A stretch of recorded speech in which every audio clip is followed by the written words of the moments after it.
Okay, well, now that you're here, as I was asking, let's talk about that epic fight scene on Kamino. You got really, really wet. It was really epic. Tell us what it was like filming that amazing fight scene. Yeah, it's such a distant memory now. I remember, like, I don't know if it took days or weeks. I don't remember. I remember. Oh yeah, here it is.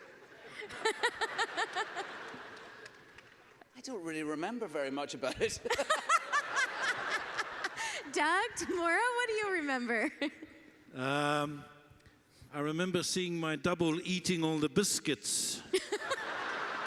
And I was getting wet. So I thought maybe I should be eating the biscuits and the double can get wet. Yeah.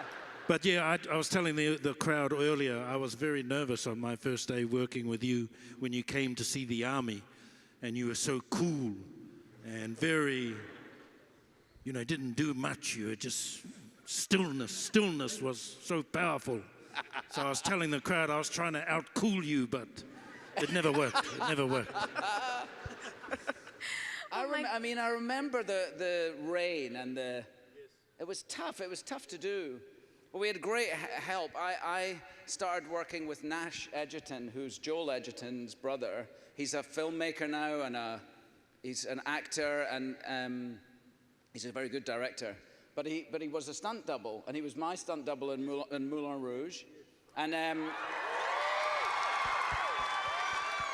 didn't have many stunts in Moulin Rouge, really. I can't actually remember if there were any, but he was my stunt double in Moulin Rouge. And then because we were in the same studio, and literally we went so over schedule on Moulin Rouge that they came in with bulldozers and Star Wars came in with bulldozers to take our sets down to get theirs up in time for us to start shooting. It was really back to back. And Nash came on to be my stunt double, and he did amazing work. And there is a story that he's told me during this fight in the rain where he had to do a flip over the top of you. So it's like an aerial move over the top. And I don't do that kind of thing, not even then. But he did, and his mum was there visiting, and she was sitting over in the corner of the set. And when they did the flip, something went wrong, and he hurt himself, and he broke his front teeth. And he looked over at his mum, and he went, "I'm fine, I'm fine." And he made a little signal to the stunt guy who took his mum away because he didn't want his mum to see that he'd really hurt himself, you know. But he's really in good shape now, Nash. He looks great. He's got lovely teeth, you know. So I remember that about it. I mainly remember our scene in the doorway. That's the story I remember. Have you told that story?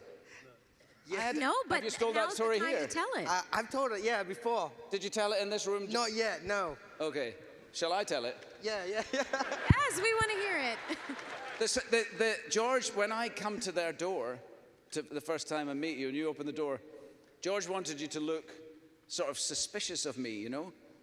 And you were only wee. How old were you when we did that? Yeah, 13. 13.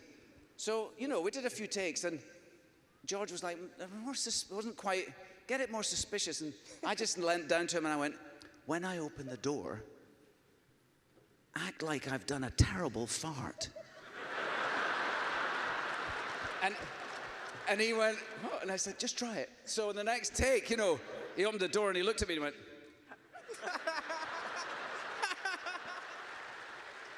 and it totally worked.